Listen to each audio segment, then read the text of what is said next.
bid to save ko po si Kyle Tato. Kasi first week ko pa lang dito, nahihirapan po talaga ako sa editing and lahat-lahat. So siya po yung tumutulong din sa akin.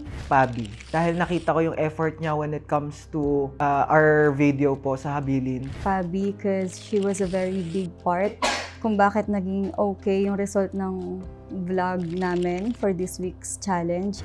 Lars, sobrang sipag niya sa deliverables, lahat ginawa niya. Kahit hindi niya schedule, ginawa talaga niya yung deliverables niya. Si Pabi, alam niyo naman lahat na she is one of the most biggest content creator here sa Mansion, and also super duper laki ng ambag niya when it comes to her district sa buong season 7. Si Ate Pabi, kasi makikita ko yung dedication niya every time and yung pagiging leader niya sa district niya, especially pag may weekly challenge or anything na may gagawin. Si Kyle Tato kasi marami siyang sising natutulungan and yung presensya niya dito sa loob is malakas, naikutan niya lahat.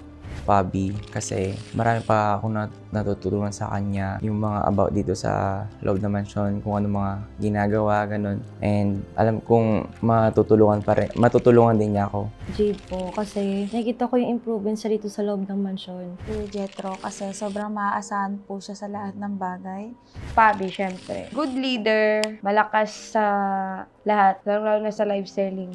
Pabi, yung reason kung bakit is mabuting tao siya, mabait siyang kaibigan, mapagkakatiwalaan.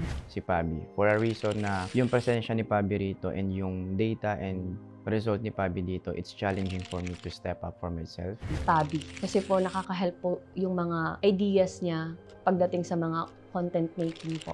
Pabi, kasi sa ngayon, sa pagstay ko dito, hindi ko talaga alam kung bakit siya, nagulat lang din ako kung bakit siya yung nasa weakest, pero alam ko na mataas naman siya sa lahat, lalo na sa sales. Si Kyle, alam ko po na malaki yung naiambag niya dito sa mansion at malaki po yung maiambag niya pa dito.